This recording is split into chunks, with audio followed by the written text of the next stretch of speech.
Welcome to another edition of Flying the Metal Flag. I got to speak to Eric, guitarist of Despised Icon, of course, the pioneers of deathcore. And their new album, Shadowwork, is going to be released on Halloween, of course, 31st of October. It is an awesome release. Fantastic songs, fantastic metal, and that's what we want in a release. So sit back and relax. This is awesome, ladies and gentlemen. Here he is. This is Eric of Despised Icon on Flying the Metal Flag. Can you hear me? Yes, I can. Yes. Great. Thank you. How you going? Good. Yourself? Yeah, very well. Thank you, mate. It's great to be able to talk to you. Likewise. No worries. So, how's everything going? Pretty good. Pretty good. Anxious to release that new album and go out on tour pretty soon.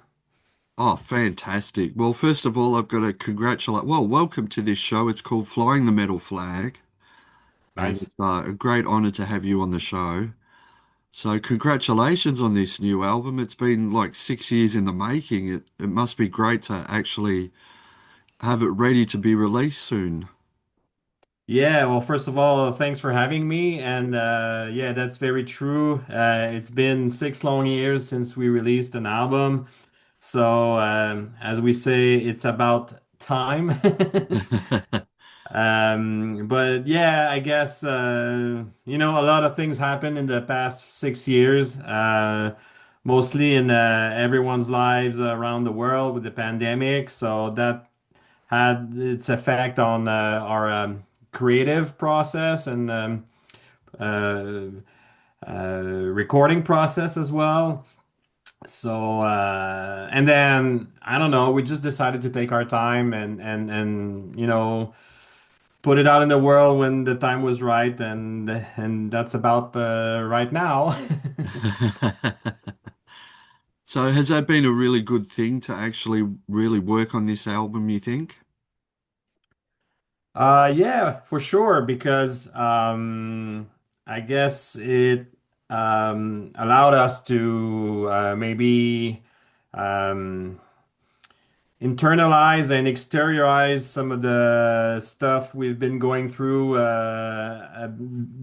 during and after the pandemic, I should say.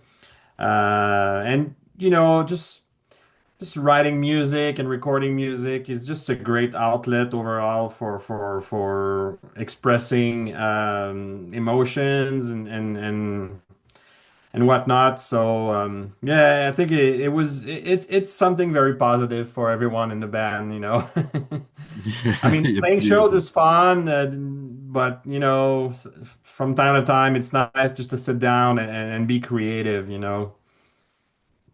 Well, one thing about the album is it's a huge album. It's a beautiful album. Would you say it's your darkest album to date?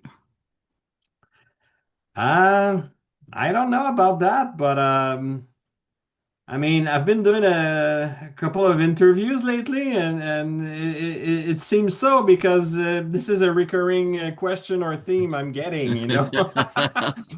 And just the artwork itself, is pretty grim, pretty dark. So and I know from a lyrical point of view, Alex, one of our singers, Alex, he wrote most of the lyrics, and I know he expressed a lot of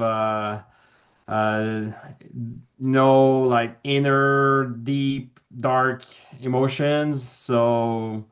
Yeah, it could be, and we've experimented also with a lot of dark melodies or evil sounding melodies. So yeah, it could be our darkest album in career. But it sounds like it wasn't intentional. Yeah, you're right. I guess it just happened naturally. That's one thing we never do is we don't necessarily dictate how things are gonna go or how they're gonna sound. So yeah, I guess it just happened like this. Because also you mentioned the front cover. How did the front cover come about? Because it is a really striking front cover, isn't it? Yeah, it is. It is. And I just got my first vinyl copy. It's right Oh, here. wow. So yeah, seeing it in the flesh like this on a 12-inch vinyl, it's quite a view, you know. And yeah, it came about when we met with the illustrator, the artist, Eliran. He's a friend of ours. He did the cover for our previous album, Purgatory. And but before he did Purgatory, we've never met. And so we started to tour again in 20 when did we go to Europe? Yeah, in 2022. We were already working on some of the new songs that are featured on the album, and we were just discussing the themes of some of the lyrics we already had. And yeah, Alex knew he wanted to be a bit more personal on this album, and he had this idea of having like a person that's ripping up its rib cage, you know, like to show the inside, like the heart and but in a metaphoric way, you know, like showing your emotions, you know. Okay. And then Eliran, and then we also mentioned some stuff about, you know, going through this painful process of introspection and shadow work. So we had the idea of a crown of thorns, and then jokingly, Eliran said, "Well, Jesus beat you to it," you know. So we said, "What about we just combine both concepts and have instead of someone ripping up his rib cage and having a crown of thorns, why not having someone that rips up his jaw and have it as a crown, you know?" So we really liked the idea, and we told him, "Wow, you know, this is amazing. Just go ahead, do your thing." And then he started to draft a few canvas, and then sent us the draft, and we were like, "Wow, this is spot on. You know, it's great. It's a strong image. You know." So. Oh, very strong. Are you going to include it in a music video for the Shadowwork single or something? No, unfortunately, we're not rolling with these kinds of budget. But it'll definitely be up there when we play shows as a huge backdrop, like 24 feet by 20, and yeah, we'll probably we already used it on merchandise as well. So yeah, it's a good cover. I like it. It is a very good cover for sure, and as I said, it's a great album. It's very diverse too in its sounds as well. You must be really rapt about it. Yeah, I mean, I think as we always did, we didn't restrain ourselves to anything, and we tried to push the envelope a bit further on this one. Um, yeah, we always, at some point during the creative, the writing process, we always try to be in the listener's perspective, and we wanted that if someone listens to the album front to back, that he he doesn't feel like he's listening to the same song Yeah, one after the other, you know. And the beauty of our musical genre, which is deathcore, death metal, and hardcore, is we have the ability to write some straight up hardcore songs, straight up death metal songs, and songs that combine both genres. And then, you know, it's metal, you know. Metal is supposed to be without boundaries, you know, like yeah.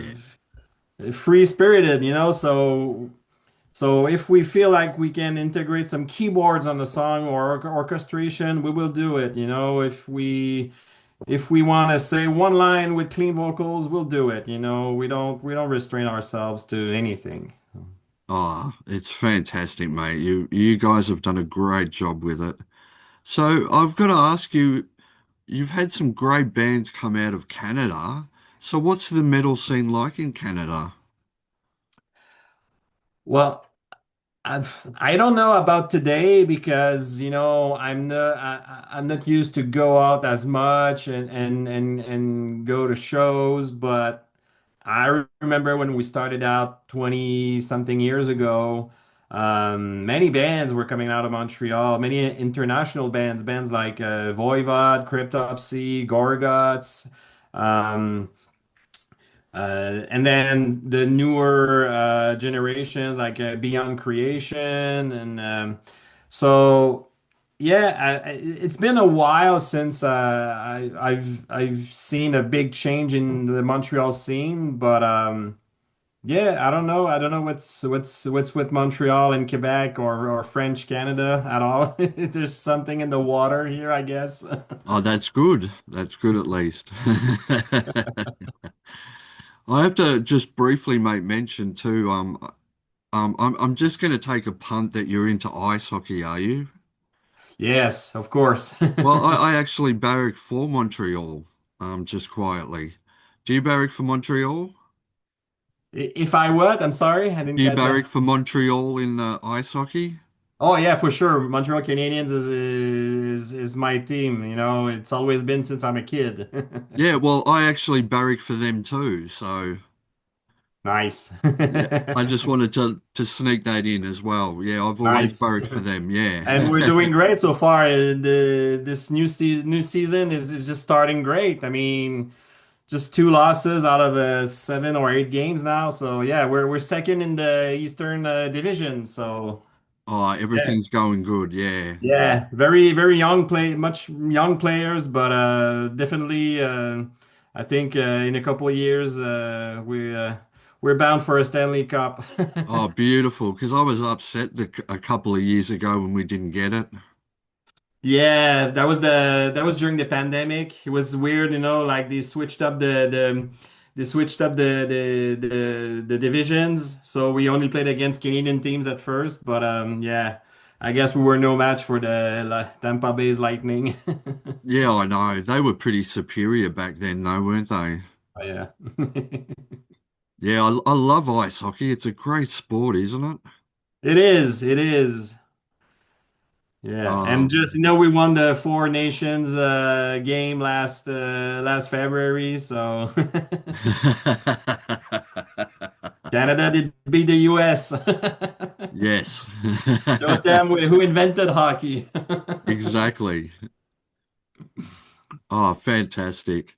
So what else do you do outside of music, Eric? Oh, I do plenty of stuff, but I guess mostly I'm a dad. I have twin daughters, and I raise my girls, and yeah, that's taking up quite a lot of time. Do they love the music yet, or they haven't Oh been exposed? yeah, yeah, Oh, and beautiful. they're teenagers now. They just turned 14. So the cool thing is I bring them to shows now. Like we went to see yeah, one of them is really into metal. The other one is open to it as well. So, you know, they've seen Gojira and Korn on tour Oh, a couple of wow. weeks ago. I brought them to Linkin Park. I brought one of them to Judas Priest as well. So yeah. So who have been your biggest influences throughout the years? Well, it's I guess it's pretty easy for me because it's always been about Metallica, that they're the reason why I started to play guitar. And I mean, I'll always go back to them from time to time, listen to the old albums that I grew up with during the 80s and the 90s. So yeah, I mean, it's funny because as you grow older, I guess you go back to some of the stuff you listened to when you were young. And because I have young kids, I'm like revisiting a lot of music and albums that I grew up on, because I feel that it's part of musical education, you know. Yeah.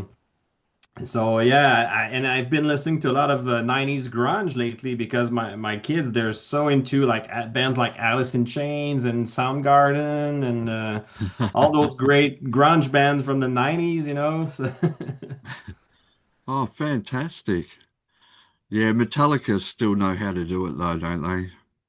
yeah, I mean they are the blueprint to how to do it, you know, even though they're massive and they're millionaires and they still put on great shows, they still care about their fans, you know, they're involved in charity and stuff like that.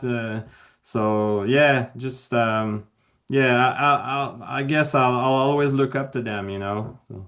Yeah, I think a lot of us will, for sure. And I mean, 90s wasn't really a great period for metal, but I still respect what they did. Yeah. I mean, a lot of people turned their backs on them when they released the Black Album, but I can understand the move, and it's still today it's still a great album that I'll listen to from time to time. You know, I'm not very fond of whatever they put out after that, but even though like those latest albums they released, it's very respectable. You know, like they went back to the thrash genre a bit more. You know. And I really can enjoy some of those tunes whenever I catch them live, you know? But it is those original albums that really, they've still got the fire in those albums, haven't they? Yeah, yeah, you can tell. No worries. So you guys are starting a big tour soon of America, is that right? Yeah, we're about to hit the road in less than 2 weeks. November 4th is the first date. And yeah, it's gonna be a full US tour to promote the new album and to get to play some of those new tracks live every night. Oh, fantastic. And hopefully you'll get to come back to Australia soon, hey? Yeah, I know, and I just keep it's always there's always apologies for that because we've been once to Australia and it's been like 15 years, you know. And we've opened we've had bands like Die Artist Murder open up for us, and now they're like massive, and you know, and it'd probably be the other way around. But yeah, we have fond memories of our time in Australia, and I really like to go back and play for the male crowds over there. Yeah. Oh, fantastic. And you've got a great release date for the album, Halloween. That's pretty Yeah, exciting. yeah, and it is, and it's just I don't know, it's a coincidence because you know, there was something that was very imperative for us was to have the album released before the tour, you know. And usually you try to get your album released as close to a tour. And I guess the now that albums are almost released on exclusively on Fridays, I think. Yeah. Um, I guess it just happened to be October 31st, that the Friday before we leave on tour. Ah, beautiful. Well, I've got one more question, mate, and I always ask everyone this one. What's the best thing about metal? Was the best thing about metal? Yeah. Wow. I guess it's just the freedom and the rebellion, you know, like the fact that there's like no laws, no boundaries. You just can do whatever you want in metal, you know, and you're not gonna take shit from anyone in metal. Beautiful answer. Well, of course, the band is Despised Icon. The album Shadow Work is available on Halloween, of course, 31st of October. It is an awesome release. So thank you very much for your time, Eric. And I wish you and the band the very best, not only with the album, but with the tour and everything. So yeah, thanks for your time, mate. I really appreciate it. Thank you, Greg. Appreciate it. You No take care. worries. All the best and go Montreal. Yeah. Bye-bye. No worries. See you, mate. Take care. Thank you. Bye. Bye. Thank you so much for watching this interview here on Flying the Metal Flag. I really hope you enjoyed it, and so does Ben. So we would greatly appreciate it if you click the like button, or even better, subscribe to this channel because there's so many interviews that are coming soon. So please stick around for them and even more, and even the ones that are here already. So please take care and keep it excessive, but most of all, let your metal flag fly high.